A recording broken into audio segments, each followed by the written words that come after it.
그래요. 오늘 살펴볼 말씀은 에베소 5장 8절로 12절입니다. 에베소서 5장 8절로 12절.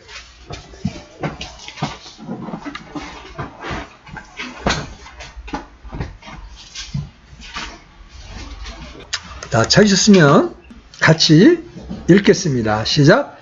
너희가 한때는 어둠이었으나 이제는 주 안에서 빛이니 빛의 자녀들로서 걸으라. 성령의 열매는 모든 선함과 의와 진리 안에 있느니라. 주께서 받으실 만한 것이 무엇인지 입증하라. 열매 없는 어둠의 일에 참여하지 말고 도리어 그것들을 책망하라. 그들이 은밀한 가운데 행하는 그것들은 말하는 것조차 수치니라. 아멘. 빛 가운데 행하라. 빛의 자녀들로서 행하라. 그런 주제로 오늘 말씀을 살펴보려고 합니다. 성경에는 이런 대비가 참 많은데 오늘 본문에도 이렇게 대비가 되죠. 앞에 한때는, 그런 다음에 뒤에는 뭐라 그래요? 이제는. 이게 기독교예요. 여러분, 종교와 기독교의 차이는 뭐예요? 일반 종교는 출생이라는 개념이 없어요. 그냥 조금씩 나를 개선해 나가는 겁니다. 내 노력으로. 반면에 기독교는 출생이라는 걸 전제로 합니다. 태어난 다음에 잘하는 거예요. 종교는 우리를 그냥 조금씩 교육을 통해서 개선시켜 나가는 거예요. 우리의 본질이 변하지 않은 채 우리의 삶의 모습만 변화시켜 나가는 게 종교입니다. 반면에 기독교 신앙은 출생입니다. 내가 하나님 앞에 죽은 자임을 깨닫고 나를 위하여 죽으시고 나를 의롭다 하시기 위하여 부활하신 예수 그리스도를 내가 믿게 될 때 내가 하나님의 자녀로 다시 태어나는 거예요. 출생이에요. 그 출생이 있고 난 다음에 자라게 되는 거예요. 오늘날 한국 기독교계 안에 출생하지 못했으면서 자라려고 하는 교인들이 상당히 많습니다. 거듭나지 않은 채 그냥 성경 안에 있는 도덕적 교훈을 통해서 내 삶을 바꿔보려고 하는 사람이 대단히 많다는 거예요. 그걸 어떻게 할 수 있어요? 그런 분들에게 영적인 깊은 진리들을 말하면 알아듣지를 못합니다. 왜 그래요? 성령으로 태어난 적이 없기 때문에. 도덕적인 가르침은 잘 받아들입니다. 그러나 영적인 진리는 그들에게 들을 기가 없습니다. 이 한때이라는 말은 다른 말로 하면은 전에는. 거듭나기 전에는. 지금 본문에 의하면 8절 보세요. 8절 보시면 본문에 의하면 너희가 한때는 뭐였다? 어둠이었다. 그런데 이제는 뭐다? 빛이다. 여러분, 이 극명한 대조를 여러분이 볼 수 있어야 합니다. 사도가 오늘 본문에서 에베소 신자들에게 너희는 전에는 어둠이었다고 말합니다. 우리가 구원을 받고 나면 이 말씀에 대하여 조금도 반박할 수 없게 됩니다. 바울이 의미한 것은 그들의 이지가 어두워져 있고 엄청나게 무지한 상태에 있다는 것을 의미하고 있어요. 이것은 믿지 않는 모든 사람들에게 지금도 여전히 해당되는 말이에요. 이 세상 사람이 아무리 지식이 많아도 영적인 이 사실에 대하여는 무지합니다. 그것을 표현할 다른 말이 없어요. 그들은 죄로 말미암아 어두워져 있는 겁니다. 인간의 사활이 달린 문제, 천국과 지옥이 달린 문제에 있어서도 지식이 전혀 없습니다. 그러면 그들은 구체적으로 어둠 가운데 있다는 건 무지라고 말했는데 무엇에 대하여 모르는 상태에 있습니까? 가장 먼저 그들은 하나님을 알지 못합니다. 여러분 시편 14편 1절 한번 열어보십시오.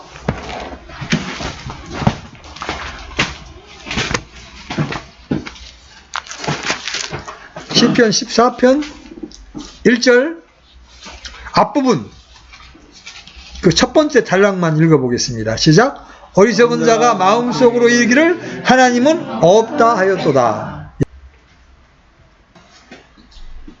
어리석은 사람은 그 마음에 하나님이 없다고 생각을 하는 거예요. 왜냐하면 하나님을 아는 지식이 없기 때문에 그렇습니다. 바로 그것이 무지한 사람들의 전형적인 특징입니다. 그렇지 않습니까? 여러분의 가족이나 친척들 가운데 어둠 가운데 있는 사람들의 특징이 뭐야? 하나님이 있긴 어디 있어? 그죠? 여러분이 그들에게 몇 가지 성경적 정보를 한번 제공해 보십시오. 그러면 그들이 뭐라고 말합니까? 나는 그따위 것들을 믿지 않는다.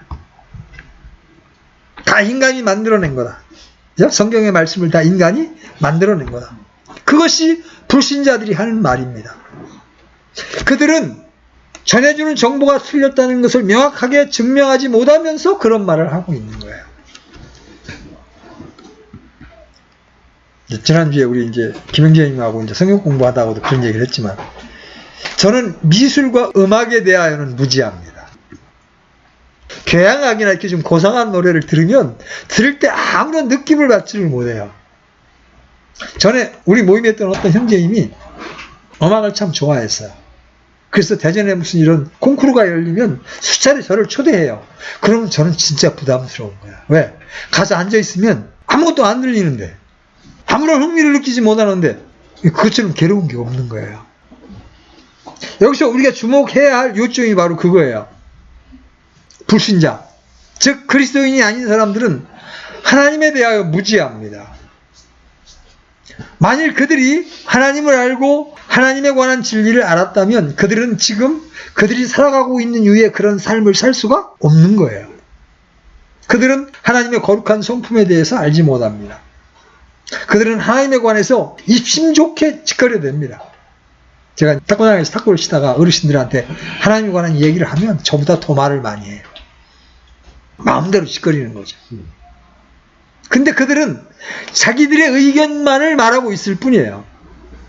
그래서 그들은 하나님을 조롱하고 하나님을 비판하는데 서슴지 않습니다. 만일 그들이 하나님이 실제로 어떤 분인가를 아주 희미하게나마 의식하고 있다면 그들은 욥이 하였던 것처럼 자기들의 입을 가릴 겁니다. 그리고 그들은 침묵하게 될 거예요. 사람들이 하나님에 대하여 그런 식으로 말하는 것은 하나님에 대하여 놀랄 정도로 무지하기 때문에 그렇습니다.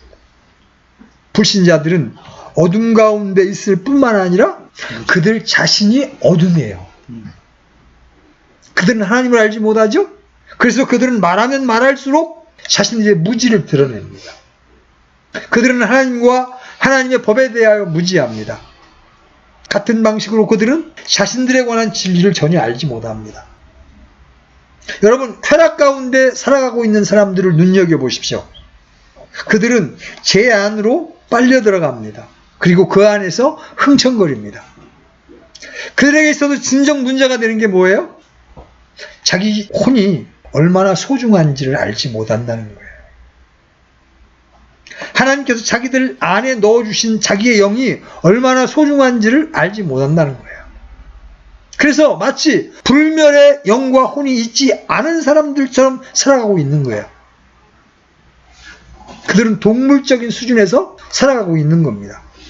우리는 주변에서 그런 사람들을 너무나 많이 봅니다. 그런데 그러한 사람들은 특정한 하층 계층에서만 발견되는 게 아니에요. 사회의 모든 계층마다에서 발견됩니다. 그들이 다른 문제에 대해서는 많은 지식을 가지고 있습니다. 그렇지만 하나님에 관하여는 무지합니다.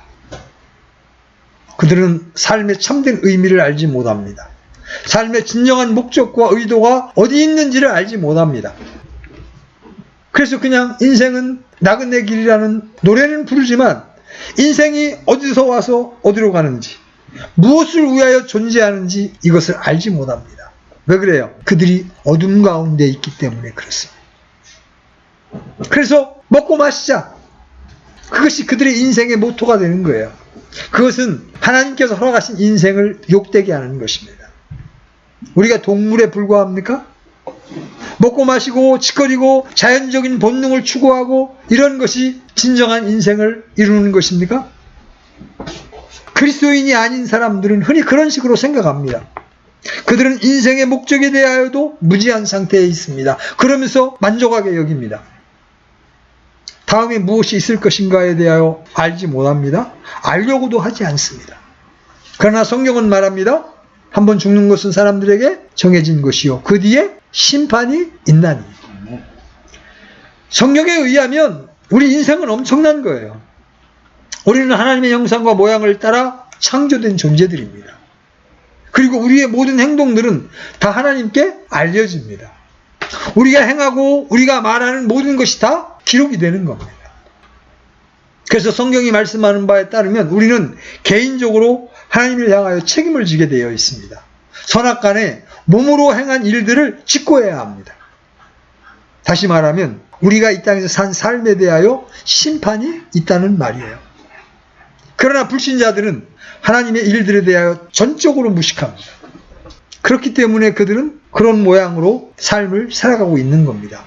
그들은 하나님에 대하여 알지 못할 뿐만 아니라 또 주 예수 그리스도에 대해서도 알지 못합니다. 그분이 이 세상에 왜 오셨는지, 무엇 때문에 죽으셔야 했는지 그 이유를 알지 못합니다. 그러므로 그들은 구원의 필요성을 전혀 알지 못합니다. 구원에 대해서 하등의 관심을 두지 않습니다. 만일 여러분이 제가 지금 말씀드리는 것을 인정하지 못하겠다고 생각한다면 거리에 나가서 아니면 여러분의 직장에서 복음을 전해보십시오. 사람들이 기독교와 주 예수 그리스도에 대하여 무엇을 알고 싶어 하는지 발견하도록 여러분이 노력해 보십시오. 믿기지 않을 정도입니다. 그들은 주 예수 그리스도와 그리스도의 구원 방식에 대해서 전혀 모르고 있습니다. 그들은 그리스도가 누구신지, 그분이 이 땅에서 하신 일이 무엇인지를 전혀 알지 못합니다. 여러분 한번 여러분 주변에 있는 사람에게 여러분 안에 영혼이 있음을 믿으십니까? 이렇게 한번 물어보십시오. 여러분이 죽으면 하나님을 대면할 날이 있다는 것을 아십니까? 하고 한번 물어보십시오.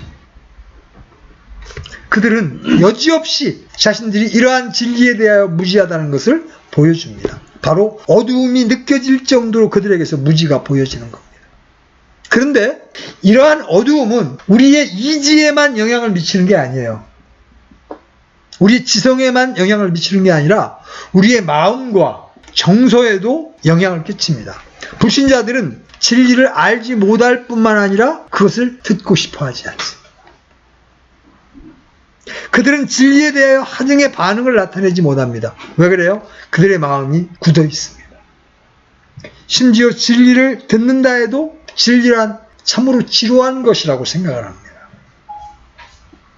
그들 중 많은 사람들은 복음을 전하는 사람을 판단하고 앉아 있습니다. 하나님의 진리, 복음의 영광들이 지루한 것에 불과하다고 생각하는 사람들의 상태만큼 더 가공할 상태는 없는 거예요. 진리를 듣고는 관심이 없고 손에 잡히지 않고 진력이 나는 것이라고 생각하는 사람의 상태만큼 무서운 상태는 없습니다. 그러나 그것이 불신자들이 서 있는 위치입니다. 우리 주님께서 친히 우리에게 이렇게 말씀하십니다. 정죄는 이것이니 곧 빛이 세상에 왔으되 사람들이 자기의 행위가 악함으로 빛보다 어둠을 더 사랑한 것이니라. 여러분, 빛 대신 예수님이 이 세상에 오셨습니다. 그렇지만 세상 사람들은 예수님을 받아들이지 않습니다. 왜 그래요? 자기의 행위가 악하기 때문에 빛보다 어둠을 더 사랑하고 있는 겁니다. 그래서 인간은 이지만 어두운 것이 아니라 마음도 어둡습니다. 인간이 빛을 미워하고 싫어하고 혐오하는 마음을 갖는 것보다 더 악한 것이 있을 수 있습니까? 그러나 죄가 인간에게 행하는 것이 바로 그것입니다. 이것이 바로 우리 모두에 대한 마귀의 영향력입니다. 우리는 또 의지의 방면도 생각해 보아야 합니다. 하나님이 없다고 생각하니까 자동적으로 하나님을 기쁘시게 하겠다는 의지가 없습니다. 그렇죠? 불신자들이 나는 하나님 기쁘심을 위하여 살래 그래요? 그런 일이 있을 수가 없어요. 심판이 없다고 생각하니 그 의지가 망설임 없이 죄를 향하여 달려가고 있는 겁니다. 오늘날 도시의 밤문화를 보십시오. 술, 섹스, 마약 그런 것들이 오늘날 현대 도시들을 지금 장악하고 있지 않습니까? 어떤 사람들은 우리에게 이렇게 말합니다. 사람들이 죄를 짓는 큰 이유 중에 하나는 교육을 받지 못했기 때문이다. 그들에게 복지가 충분히 제공되지 못했기 때문이다. 이렇게 주장합니다. 그렇습니까? 진짜 그렇습니까? 그들이 교육을 받지 못했기 때문에, 그들에게 복지가 충분하지 못했기 때문에 죄를 짓는 겁니까? 아닙니다. 그들의 행동과 행실을 결정하는 것은 자신의 인생에 대한 자기의 태도와 하나님과의 가진 관계에 대하여 어떤 생각을 가지고 있느냐에 달려 있습니다. 바울은 로마서 1장에서 이렇게 말합니다. 하나님의 진노가 불의 안에서 진리를 붙잡는 사람들의 모든 경건치 아니한 것과 불의를 대적하여 하늘로부터 계시되었나니. 여기서 여러분 말씀의 순서를 기억해야 합니다. 경건치 아니한 게 먼저 나옵니다. 경건치 아니한 게 먼저 나와요. 그 다음에 불의가 나옵니다. 이 경건치 않다는 것은 하나님에 대한 태도를 말하는 거죠. 하나님을 향하여 경건하냐? 경건치 않느냐? 자, 경건치 않은 사람에게는 반드시 뭐가 나오게 되어 있다? 불의가 나오게 되어 있다. 하나님에 관한 진리를 모르는 사람은 죄를 죄로 여기지 않습니다. 그래서 불의를 행할 수밖에 없는 거예요. 그래서 경건치 아니한 이 문제를 처리하지 않고서 죄와 불의를 다루려고 애쓰는 것은 시간 낭비입니다. 사람들이 법조항으로 그러한 것을 정하도록 해보십시오. 아무리 감옥을 많이 늘려 죄인들을 엄하게 단속해 보십시오. 그러면 죄가 끊어질 것 같습니까? 그렇지 않습니다.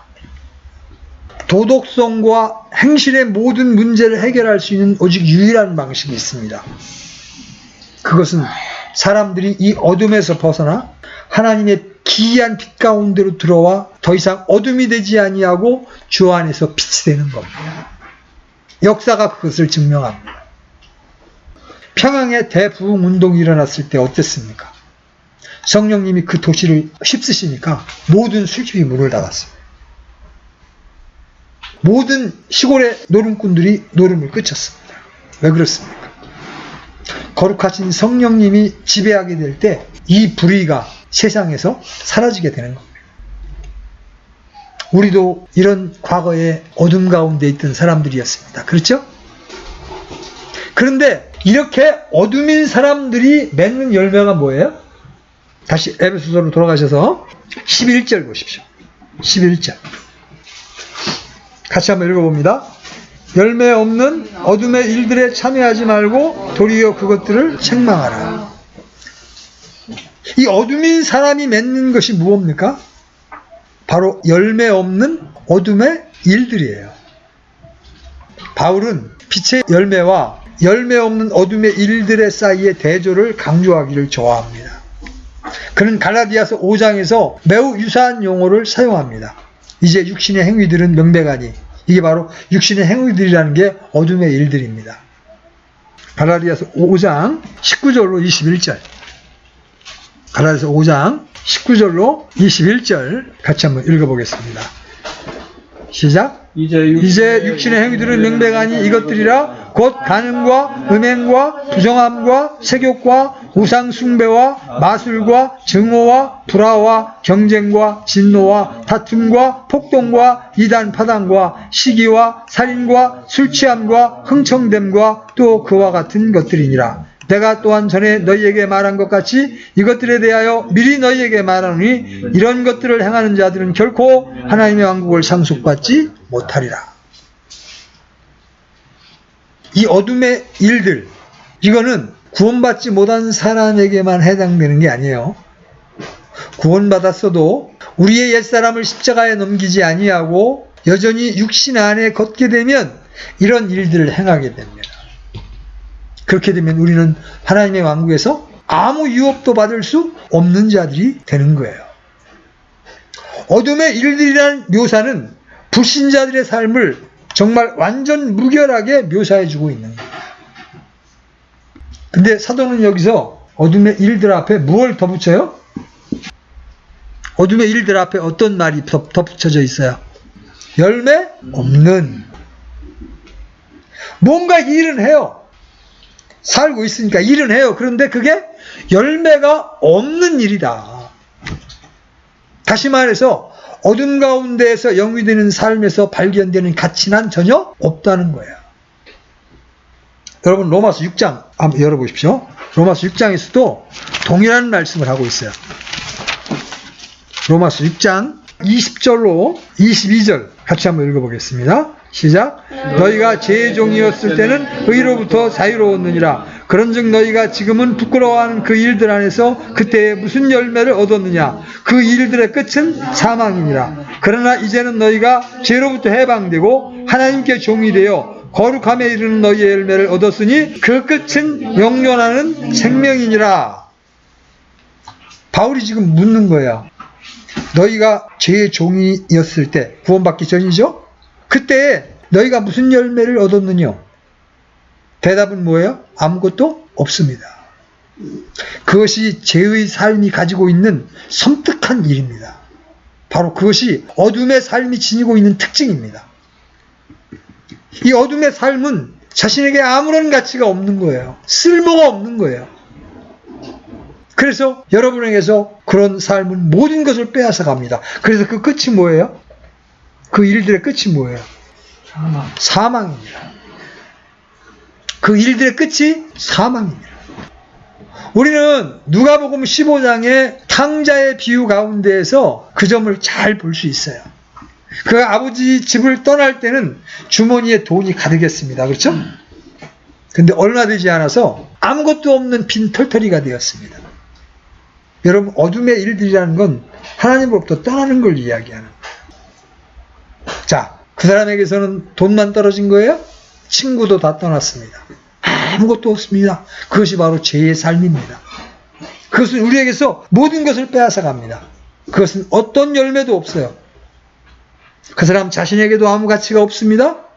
더욱더 악한 것은 그것이 다른 사람에게도 아무 유익을 주지 못한다는 거예요. 여러분, 교회 안에서 육신을 따라 걷던 사람들이 교회 안에 유익을 주는 걸 본 적이 있나요? 후욕, 비방, 그죠? 분열을 획책할 뿐이지 교회를 세우는 일에 어떠한 선한 영향도 끼치지를 못합니다.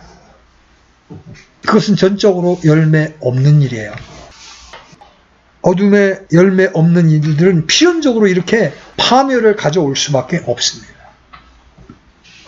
그런데 여기부터 중요합니다. 신자는 이제 이런 어둠에서 나온 자들입니다. 다시 에베소 돌아가 보십시오. 8절 후반부를 주목하면서 다시 한번 읽어봅니다. 시작. 너희가 한때는 어둠이었으나 이제는 주 안에서 빛이니 빛의 자녀들로서 걸으라. 여러분이 예수 그리스도를 여러분의 주와 여러분의 하나님으로 믿고 신뢰했다면 이제는 여러분이 어둠이 아니라 빛입니다. 아멘? 아멘. 그러므로 이제 여러분은 빛의 자녀들로서 합당하게 걸어야 합니다. 여러분, 빛은 자신을 어떻게 드러냅니까? 빛은 아까 어둠이 이지와 감정과 의지에 작용했던 것처럼 똑같이 빛은 우리 이 인격의 3대 요소와 함께 작용합니다. 가장 먼저 이지 가운데 드러냅니다. 성경의 진리는 1차적으로 이지, 지성, 이해의 차원에서 먼저 임하게 되는 거예요.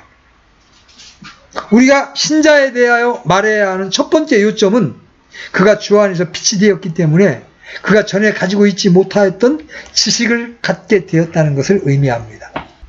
어둠의 특징은 무지였죠? 빛의 특징은 지식과 이해를 갖게 되는 거예요. 다른 무엇보다 하나님을 아는 지식을 갖게 됩니다. 요한복음 17장 3절에 의하면 영생은 이것이니 곧 그들이 유일하신 참 하나님인 아버지와 아버지께서 보내신 자 예수 그리스도를 아는 것이니라. 구원받게 되면 알게 되는 게 뭐예요? 하나님과 하나님이 보내신 분 예수 그리스도를 알게 됩니다. 그렇죠? 불신자는 누구든지 갖고 있지 않은 게 바로 이거예요. 바울은 고린도의 신자들에게 이렇게 말합니다. 그러나 본성에 속한 사람은 하나님의 영의 것들을 받아들이지 아니하나니 그것들이 그에게는 어리석은 것이요 또 그가 그것들을 알 수 없나니 이는 그것들이 영적으로 분별되기 때문이니라. 영적으로 분별되기 때문이니라. 말하자면 어떠한 사람이 위대한 지성적인 능력과 합리적인 사고 능력을 가지고 있을 수 있습니다. 그러나 만일 그가 그리스도인이 아니라면 그는 영적인 진리에 대하여 전혀 무식하다는 말이에요. 그는 그러한 영적 진리 속에서 아무것도 보지 못하는 겁니다.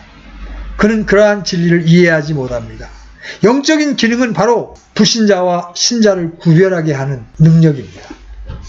그것이 신자에게 진리에 대한 통찰력을 주고 영적인 진리들을 이해하고 포용할 수 있는 힘을 주는 거예요. 또 빛이 된 신자는 뭘 알게 돼요? 자기가 혼을 가지고 있는 존재임을 알게 돼요. 그래서 자기 혼에 대하여 진정으로 관심을 기울이는 사람은 그 안에 빛이 들어간 사람이에요. 세상 사람들은 혼에 대하여 전혀 알지 못하고 관심을 갖지도 않습니다. 그들은 사람을 동물처럼 생각합니다. 죽으면 끝이라고 생각합니다. 그래서 그들은 인간 중에서 가장 고차원적인 것, 바로 혼의 문제를 멸시합니다. 여러분, 성경에 보면 너는 흙이니 흙으로 돌아가라고 할 때 이 말씀은 우리 몸에 대하여 한 말이지 우리 혼에 대하여 한 말이 아닙니다. 우리가 죽으면 우리 몸은 흙으로 돌아가지만 우리 몸 안에 있던 혼은 가야 할 곳이 있는 겁니다. 그가 구원받았다면 하늘로, 구원받지 못했다면 그 혼은 지옥에 던져지는 거예요. 근데 세상 사람들은 이 사실을 전혀 알지 못하는 거예요. 아니, 내가 아무리 몸을 해부해봐도 혼 같은 건 없다더라. 그 의사들이 하는 말입니다. 내가 아무리 해부해봐도 혼이 안 보이더라. 눈에 보이지 않는 혼을 육신의 눈으로 어떻게 볼 수가 있습니까? 자기들 눈으로 안 보이니까 혼이 없다고 말하는 거예요. 그러면서 혼이 없다라고 이렇게 말하는 걸 굉장히 명석한 일처럼 생각하는 거예요. 무지의 소치입니다. 이러한 일들은 영적으로라야 분별이 되는 거예요. 하나님의 깊은 것이라도 살피시는 분은 성령님이십니다. 성령님이 우리 안에 들어오셔야 우리가 성경에 있는 진리를 분별할 수 있는 힘을 갖게 되는 거예요. 신자들에게 하나님의 깊은 것이라도 보여주시는 분은 오직 성령님 뿐이십니다. 더 나아가서 신자들은 주 안에 있는 빛이기 때문에 죄의 실상도 이해하고 알아차립니다. 불신자들은 죄가 인간에게 어떤 의미를 갖는지 전혀 알지를 못합니다. 그들에게 있어서 죄라는 문제는 별로 중요한 문제가 아니에요. 그들은 행실의 문제를 전부 자라나는 환경, 유전 등과 같은 차원에서 설명합니다. 그들은 인간에게는 악의 원리가 있다는 것을 알지 못합니다. 바로 그 악의 원리가 그들의 모든 판단력을 손상시키는 거예요. 인간 안에는 악을 향한 성향이 있습니다. 그런데 불신자들은 그 사실을 알지 못하는 거예요. 바울은 그것을 내 안에 있는 한 법이라고, 내 지체 안에 있는 한 법이라고 부릅니다. 그 원리가 우리를 끌어당기는 겁니다. 그런데 사람이 그리스도인이 되는 순간에 그 세력을 대항할 수 있는 힘이 생기는 거예요. 자기 속에 싸우고 있는 이 세력들을 깨닫게 되는 거예요. 그 다음에 중요한 거, 빛 가운데 두르게 될 때 그가 알게 되는 게 뭐예요? 바로 예수 그리스도가 어떤 분인지를 알게 되는 거예요. 이 세상 사람들은 예수님을 4대 성인 가운데 한 사람으로 볼 뿐이에요. 근데 성령님이 빛을 비춰주시고 우리에게 깨달음을 주시면 그분이 바로 하나님이심을 깨닫게 되는 거예요. 말씀이 육신이 되어 우리 가운데 거하시네. 그렇죠? 세상 사람들이 생각하는 것처럼 예수님은 4대 성인 중에 한 사람이 아니에요. 아버지와 함께 우주를 창조하신 하나님이십니다.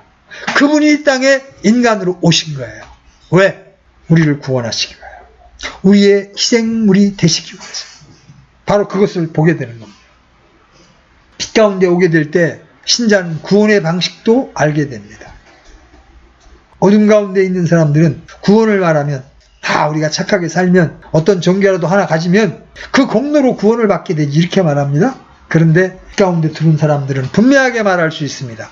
오직 예수 그리스도를 믿음으로 구원받는다는 사실을 믿게 되고 다른 사람들에게도 선포할 수 있게 되는 겁니다. 아멘? 내가 길이요 진리요 생명이니 나를 통하지 않고는 아버지께 올 자가 아무도 없느니라. 그런데 이 빛 가운데 이렇게 들어오게 되면 우리 이지만 밝아지는 게 아니에요. 우리 마음도 달라집니다. 어떤 사람들은요, 천성적으로 성경에 이지적인 관심을 가질 수 있습니다. 어떤 사람은 성경을 문학 작품으로서 관심을 기울입니다. 연구합니다. 또 어떤 사람은 이 성경을 철학책으로 알고 접근합니다. 그렇지만 그들은 이 말씀에 의해 감동받는 일이 결코 없습니다. 오직 빛 가운데 들어온 사람들만 하나님의 말씀을 읽으면서 그 안에서 하나님의 은혜를 발견하고 그 말씀 안에서 하나님의 능력으로 감동을 받습니다. 왜 그래요? 그가 주 안에 빛이 되었기 때문에 그렇습니다. 또 그는 마음으로 진정 거룩하게 되는 것을 소망합니다. 빛 가운데 있는 사람은 거룩을 소원하게끔 되어 있습니다. 여러분, 신자가 죄가 없다든지 죄를 조금도 안 짓는다는 완전함을 말하고 있는 게 아니에요. 비록 그가 죄를 짓고 있지만 그는 거룩을 소원합니다. 그는 의에 줄이고 목말라 있습니다. 그의 마음의 소원은 죄에서 완전하게 해방되는 겁니다. 그의 마음의 간절한 소원은 하나님을 알고 주 예수 그리스도를 알고 성경을 알고 진리를 아는 겁니다. 왜 그래요? 그의 마음이 주 안에 빛이 되었기 때문에 그렇습니다. 아까 어둠을 살펴본 대로 우리 의지에 대해서도 한번 살펴봅시다. 이것이 사도가 지금 본문에서 강조하는 부분이에요. 빛이 된 신자는 빛의 열매를 맺고자 하는 의지가 생겨납니다. 여러분 안에 빛의 열매를 맺고자 하는 소원이 없으면 어쩌면 아직 그리스도인이 아닐 수 있어요. 우리 여기서 그 의지가 자신의 모습을 드러내는 성격을 한번 알아봅시다. 9절 한번 보세요. 9절 같이 읽습니다. 시작. 성령의 열매는 모든 선함과 의와 진리 안에 있느니라. 여기 이제 성령의 열매라고 표현되어 있지만 문맥상 빛의 열매로 이해해도 아무 문제가 없습니다. 빛의 열매는 모든 선함과 의와 진리 안에 있느니라. 여러분, 빛을 주시는 분이 누구예요? 성령님이십니다. 그래서 성령의 열매나 빛의 열매를 동일하게 보아도 아무 문제가 없어요. 자, 참된 신자의 삶의 위대한 특징은 열매입니다. 열매를 맺는 나무의 임무는 뭐예요? 열매를 맺는 거예요. 그것이 자연의 질서 아닙니까? 우리로 하여금 사람다운 사람으로 만드는 것은 기독교밖에 없습니다. 사람이 자기 존재 이유를 바로 알고 그에 합당하게 행하는 것은 신자가 될 때예요. 참된 기독교는 진정한 열매를 맺습니다. 이제 구절을 통해서 빛이 어떤 방식으로 그 모습을, 그 열매를 드러내는지를 살펴보겠습니다. 자, 보십시오. 우리가 빛의 색깔을 파악하려고 그러면 이 초등학교 때 과학 시간에 빛이 딱 비치는 곳에 뭘 놓느냐면 프리즘이라고 들어보셨죠? 과학 시간에 프리즘을 빛을 통과시켜보면 그 빛이 다양하게 쫙 비칩니다. 그죠? 같은 색이 아니에요. 그죠? 다양한 색깔의 빛이 쫙 비쳐요. 마찬가지로 성령의 열매, 이 빛의 열매가 세 가지의 모습으로 드러납니다. 첫 번째, 모든 선함. 두 번째, 모든 의로움. 세 번째, 모든, 여기 이제 진리라고 번역되어 있는데 진실함이라고 번역되는 게 더 타당합니다. 모든 진실함. 보십시오. 예수님이 그 안에 들으시고 예수님의 통제를 따라 살아가는 사람들에게는 빛의 열매가 이 세 가지로 맺힌다는 거예요. 자, 첫 번째, 선함입니다. 선함이란 무엇입니까? 선함은 하나님 자신의 성품 중에 하나죠. 하나님은 모든 사람들에게 선하십니다. 보험서에 보면 하나님은 악한 사람에게나 선한 사람에게나 똑같이 햇빛을 비춰주십니다. 저 같으면 그렇게 안 할 것 같아요. 저와 친한 사람들, 저를 사랑하는 사람들에게만 햇빛을 쫙 비춰주고 저를 비방하고 저를 욕하고 다니는 사람들에게는 햇빛을 딱 비춰줄 것 같아요. 근데 하나님은 어떻게 해요? 하나님을 믿는 사람뿐만 아니라 하나님이 없다 하면서 하나님을 조롱하는 사람들에게도 동일하게 빛을 비춰주십니다. 비를 내려주시는 것도 마찬가지죠. 저 같으면 하나님을 믿는 사람들 있는 데만 빛을 내려줄 것 같아요. 나머지는 그냥 쨍쨍 마르게 해가지고 농사도 못 짓게 할 것 같아. 근데 하나님은 선한 사람에게나 악한 사람에게나 동일하게 비를 내려주십니다. 이것이 하나님의 선함이에요. 선함이란 관용을 의미합니다. 그 결과 그 사람은 자기 주위에 있는 모든 사람들의 행복을 촉진해 줍니다. 선한 사람은 이기적이지 않습니다. 자기중심적이지 않습니다. 그는 다른 사람들에게 관심을 둡니다. 우리가 회개하게 된 게 바로 이 때문이잖아요. 우리가 아직 죄인이었을 때, 우리가 하나님과 원수되었을 때 하나님께서 그리스도를 보내주셔서 우리를 향한 당신의 사랑을 확증해 주셨기 때문에 우리가 회개할 수가 있었던 거예요. 하나님은 우리의 비참, 우리의 불행, 우리의 죄의 결과로 우리에게 해당되는 모든 것을 다 그런 선함을 가지고 바라보시는 거예요. 하나님은 모든 사람들에게 선하십니다. 그래서 이러한 하나님의 빛을 쪼인 사람들은 사람들을 만나게 될 때 그들의 고통을 덜어주려고 하고 악한 것을 막아주려고 하고 언제나 그러한 일을 할 수 있는 기회를 찾는 겁니다. 그의 마음은 긍휼로 가득합니다. 그는 다른 사람들에게 유익한 것이 무엇인지를 늘 생각합니다. 반면에 그 안에 빛이 없는 사람들은 어때요? 철저하게 이기적입니다. 그는 자기의 욕심과 자기의 소원을 채우려고 하고 그 욕심을 채우면 그것으로 만족하게 됩니다. 죄가 무서운 거는요, 이 죄는 사람으로 하여금 자기만 바라보게 한다는 거예요. 죄는 사람으로 하여금 자기 중심적인 사람, 자기 이익만 생각하는 사람, 이기적인 사람으로 만드는 거예요. 사도는 말합니다. 빛에 프리즘을 갖다 대면 가장 먼저 나타나게 되는 것은 비친 사람은 선함이 가득하다는 거예요. 내게 해코지했던 사람, 나를 힘들게 했던 사람을 향하여도 선한 일을 해주고자 한다는 거예요. 왜?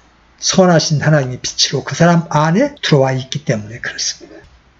여기 모인 모든 신자들이 주님의 빛을 받아 이런 선한 자들로 발견되기를 원합니다. 그리스도인은 모든 사람에게 선해야 합니다. 그분이 모든 사람들에게 선하셨듯이 우리도 같은 방식으로 모든 사람에게 선한 사람이 되어야 하는 겁니다. 두 번째는 의로움입니다. 의입니다. 그 사람 안에 빛이 들어가면 하나님의 말씀을 순종하려고 하는, 의로운 삶을 살려고 하는 의지가 일어납니다. 하나님의 도덕법을 지키면서 세상 사람들 앞에 하나님의 어떠함을 드러내 보이려고 하는 게 이 빛을 소유한 사람의 특징입니다. 의롭고 진실하고 정직한 것을 생각합니다. 무엇이 옳은가를 알려고 합니다. 무엇이 정직하고 무엇이 바르고 무엇이 정당한 것을 알고 싶어 합니다. 의는 완전하게 법을 준행하는 것을 말합니다. 문자에만 의지하는 것이 아니라 정신에 대하여도 철저하게 준행하는 것을 의미합니다. 여러분, 어둠 가운데 있는 불신자의 일반적인 특징이 뭐예요? 법이 없는 거예요. 모든 사람마다 자기만 합니다. 다른 사람들의 권리에 대하여는 하나도 관심을 두지 않습니다. 우리는 오늘날 사회생활 중에서 이러한 일을 많이 목격하고 있지 않습니까? 빛이 없는 곳에는 의의가 없어요. 빛이 없는 곳에는 질서가 없고 질서가 없는 곳에는 불법이 판을 치는 겁니다. 여러분, 전쟁이 일어나면 전쟁 가운데 군인과 군인의 전쟁만 있습니까? 아니에요. 약탈, 방화, 강간, 그죠? 왜 그래요? 질서가 없는 곳에 불의가 판을 치게 되어 있는 겁니다. 아까도 말했지만 이 경건치 않으면 항상 이 불의를 몰고 오게 되는 거예요. 자, 세 번째, 인간 안에 빛이 임하게 되면 뭐가 있어요? 세 번째가 뭐예요? 진실함이에요. 신자의 삶의 특징은 그 안에 속임이 없다는 거예요. 감추인 것이나 숨긴 것이나 정직하지 못한 것이나 위선적이고 애식적인 것이 없다는 거예요. 신자의 삶의 특징은 공개적으로 열려있고 투명하고 명료합니다. 빛은 모든 것을 드러냅니다. 인격 속에 있는 이 진실의 효력이 바로 이런 거예요. 그리스도인은 열려있는 사람입니다. 감추인 것이나 숨긴 것이 없는 사람이에요. 이렇게 형제자매들과 교회 생활 하다 보면 교활하고 사특한 사람들이 있습니다. 자기 본심을 다 감추고 떠보는 거 있잖아요. 그러면 그가 분명히 거듭났는데 하나님의 사람인데 어찌하여 그가 그렇게 교활해지고 그가 그렇게 사특해졌습니까? 빛 가운데 행하지 않고 어둠 가운데 육신의 행위들 가운데 있기 때문에 그런 모습이 신자들 안에서조차 나타나는 거예요. 여러분, 우리는 하나님의 은혜를 입은 자들입니다. 그렇죠? 하나님의 은혜로 된 사람은 자기 자신 그대로를 내어놓습니다. 반면에 어둠 가운데 있는 사람들은 어떻습니까? 아담과 이브가 범죄한 후에 그들은 무화과 나무 잎으로 자신을 가렸습니다. 그리고 하나님으로부터 자신을 감추려고 나무 사이로 들어가 숨어버렸습니다. 이것이 바로 죄악된 삶의 특징입니다. 숨습니다. 감추려고 합니다. 그러나 신자는 정반대입니다. 신자에게는 항상 명료한 것이 있습니다. 분명하게 열려있는 사람입니다. 베드로는 베드로전서에서 신자를 이야기하면서 악이 없고 위선이 없고 속임이 없는 사람이라고 묘사하고 있습니다. 신자란 하나님의 진실함 때문에 그 사람도 진실합니다. 왜? 하나님의 진실이 그에게 들어가서 그를 사로잡았기 때문에 그렇습니다. 이와 같이 그의 삶은 모든 영광스러운 여러 가지의 모습으로 나타나는 진실함으로 특징이 지어집니다. 빛은 바르고 선하고 진실한 것이 무엇인가를 보여줍니다. 다시 에베소 돌아가셔서 그래서 이제 11절에 있는 것처럼 신자는 이러한 삶을 살아야 됩니다. 11절 보시죠. 같이 읽습니다. 시작. 열매 없는 어둠의 일들에 참여하지 말고 도리어 그것들을 책망하라. 옛날에 살던 그런 삶에 더 이상 참여하지 말라는 거예요. 그러한 어둠의 일들, 열매 없는 어둠의 일들에 더 이상 참여하지 말고 도리어 그러한 것들을 책망하라는 거예요. 여러분, 여기서의 책망이 그런 삶을 사는 사람들을 비난하고 조롱하는 것을 말하지 않습니다. 여러분의 선한 삶으로 그들에게 도전을 주는 겁니다. 그리고 기회가 있을 때 그러한 삶은 하나님 앞에 심판을 받는다는 것을 여러분들이 정중하고 단호하게 말해 주는 거예요. 그렇게 하는 것이 바로 주께서 받을 만한 것이 무엇인지를 입증하는 방법입니다. 그리스도인은 언제나 주님께 기뻐할 것이 무엇인지를 시험합니다. 여러분 12절도 보십시오. 같이 읽습니다. 시작. 그들이 은밀한 가운데 행하는 그것들은 말하는 것조차 수치니라. 여러분, 어둠 가운데 행하는 일들, 그러한 것들은요, 행하는 것뿐만 아니라 그러한 것들을 말하는 것조차도 수치라는 거야, 성경에서. 나이가 들으면요, 남자들뿐만 아니라 여자들도 음담패설 잘하더라고요. 제가 가끔 초등학교 동창회 가보면 여자애들도 거칠게 얼마나 음담패설을 잘하는지 몰라요. 늙어가니까 창피한 게 없는 거예요. 그런데 성경은 빛 가운데 있는 신자들에게 뭐라고 말씀하세요? 그러한 것들을 말하는 것조차 수치니라. 자, 결론을 맺겠습니다. 그리스도인은 자기의 자기 된 것, 또 자기가 가지고 있는 모든 것이 다 하나님의 은혜로 된 것임을 아는 자들입니다. 그는 자기가 어둠 가운데 처하여 있을 때, 아직 죄인이었을 때, 아직 경건치 아니하였을 때, 하나님과 원수되었을 때, 그때에 하나님이 자기를 사랑하셔서 자기를 위하여 당신을 친히 들이신 주님께 모든 빚을 졌다는 것을 깨달은 사람입니다. 그분의 몸은 우리 때문에 찢겨졌습니다. 그분의 피는 우리 때문에 흘려졌습니다.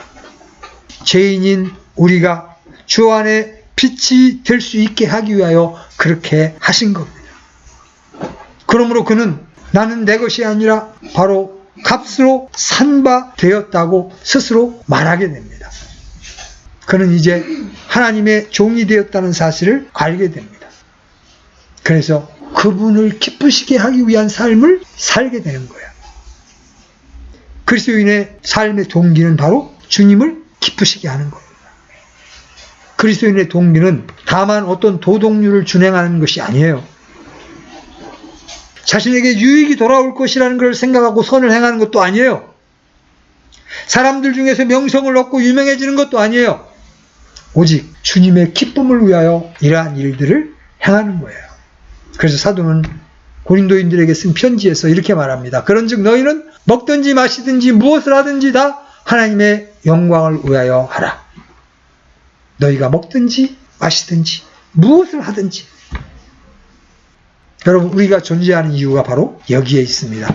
여러분의 남은 삶이 더 이상 어둠의 일에 관여하지 아니하고 빛의 자녀로서 하나님께 영광이 되는 삶을 살다가 주님을 만나실 수 있게 되기를 바랍니다. 아멘. 그때 여러분에게 풍성한 상급이 주어질 것이라고 믿습니다. 아멘. 잠시 기도합시다.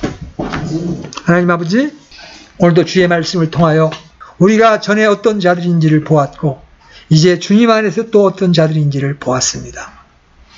여전히 우리가 이 옛사람의 행위를 버리지 못하고 빛 가운데 행하지 못할 때가 많음을 고백합니다. 그러나 이 시간 우리가 주 안에서 의롭고 선하고 진실하게 사는 것이 비친 자의 합당한 모습임을 보았사오매 우리가 그러한 삶을 살아갈 수 있도록 말씀과 성령을 통하여 가르쳐 주시고 인도해 주시옵소서.